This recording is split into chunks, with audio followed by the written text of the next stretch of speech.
Audio clip number 2، اس میں آپ سورہ فاتحہ کی آیت نمبر 4 سے آخری آیت تک کی یعنی 4 آیتوں کی تلاوت، ترجمہ اور تفسیر صراط الجنان سنیں گے۔ بسم اللہ الرحمن الرحیم۔ ترجمہ: اللہ کے نام سے شروع جو نہایت مہربان رحمت والا ہے۔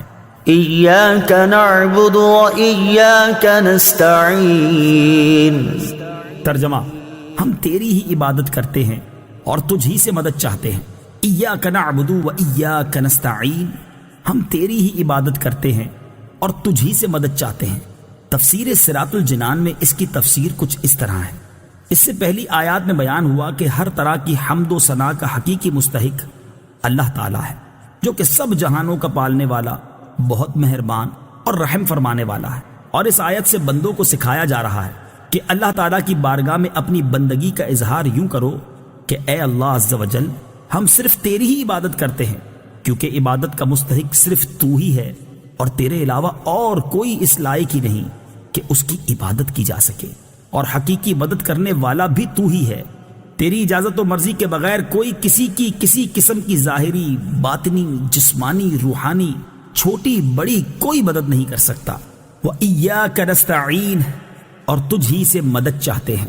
تفسیر صراط الجنان میں اس کی تفسیر کچھ اس طرح ہے۔ اس آیت میں بیان کیا گیا کہ مدد طلب کرنا خواہ واسطے کے ساتھ ہو یا واسطے کے بغیر ہو، ہر طرح سے اللہ تعالیٰ کے ساتھ خاص ہے، اور اللہ تعالیٰ کی ذات ہی ایسی ہے جس سے حقیقی طور پر مدد طلب کی جائے۔ اعلیٰ حضرت امام احمد رضا خان علیہ رحمت الرحمان فرماتے ہیں، حقیقی مدد طلب کرنے سے مراد یہ ہے کہ جس سے مدد طلب کی جائے اسے بالذات قادر، مستقل مالک اور غنی، بے نیاز جانا جائے کہ وہ اللہ تعالیٰ کی عطا کے بغیر خود اپنی ذات سے اس کام یعنی مدد کرنے کی قدرت رکھتا ہے۔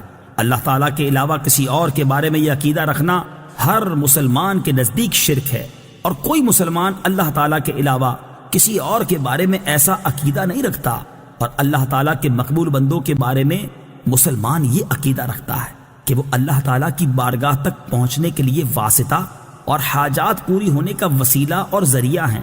تو جس طرح حقیقی وجود کہ کسی کے پیدا کیے بغیر خود اپنی ذات سے موجود ہونا اللہ تعالیٰ کے ساتھ خاص ہے، اس کے باوجود کسی کو موجود کہنا اس وقت تک شرک نہیں جب تک وہی حقیقی وجود مراد نہ لیا جائے۔ یوں ہی حقیقی علم کہ کسی کی عطا کے بغیر خود اپنی ذات سے ہو، اور حقیقی تعلیم کہ کسی چیز کی محتاجی کے بغیر از خود کسی کو سکھانا اللہ تعالیٰ کے ساتھ خاص ہے، اس کے باوجود دوسرے کو عالم کہنا یا اس سے علم طلب کرنا اس وقت تک شرک نہیں ہو سکتا جب تک وہی اصلی معنی مقصود نہ ہو۔ تو اسی طرح کسی سے مدد طلب کرنے کا معاملہ ہے کہ اس کا حقیقی معنی اللہ تعالیٰ کے ساتھ خاص ہے، اور وسیلہ و واسطہ کے معنی میں اللہ تعالیٰ کے علاوہ کے لیے ثابت ہے اور حق ہے۔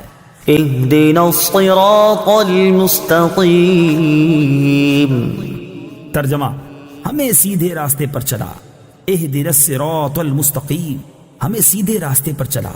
تفسیر صراط الجنان میں اس کی تفسیر کچھ اس طرح ہے۔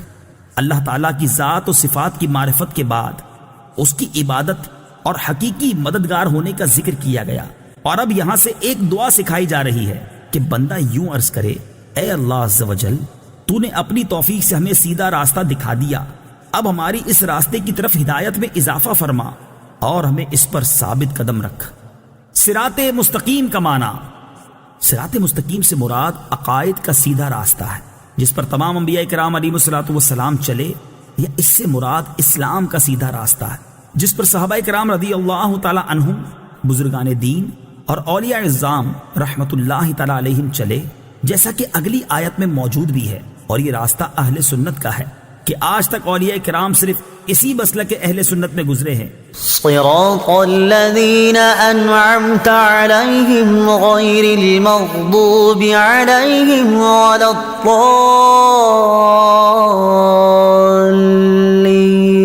الضالین۔ ترجمہ: ان لوگوں کا راستہ جن پر تو نے احسان کیا، نہ کہ ان کا راستہ جن پر غضب ہوا اور نہ بہکے ہوئوں کا۔ صراط الذین انعمت علیہم، ان لوگوں کا راستہ جن پر تو نے احسان کیا۔ تفسیر صراط الجنان میں اس کی تفسیر کچھ اس طرح ہے۔ یہ جملہ اس سے پہلی آیت کی تفسیر ہے کہ صراط مستقیم سے مراد ان لوگوں کا راستہ ہے جن پر اللہ تعالیٰ نے احسان و انعام فرمایا۔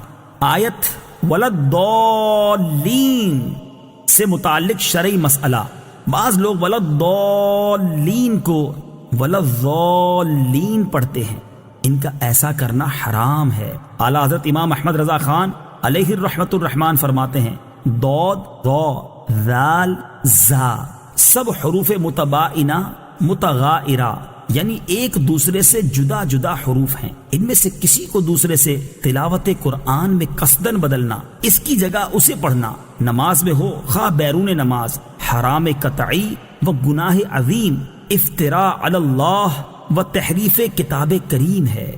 آمین اس کا ایک معنی ہے اے اللہ عز و جل تو قبول فرما، دوسرا معنی ہے اے اللہ عز و جل تو ایسا ہی فرما۔ آمین سے متعلق شرعی مسائل، نمبر 1 یہ قرآن مجید کا کلمہ نہیں ہے۔ نمبر 2 نماز کے اندر اور نماز سے باہر جب بھی سورہ فاتحہ ختم کی جائے تو اس کے بعد آمین کہنا سنت ہے۔ نمبر 3 احناف کے نزدیک نماز میں آمین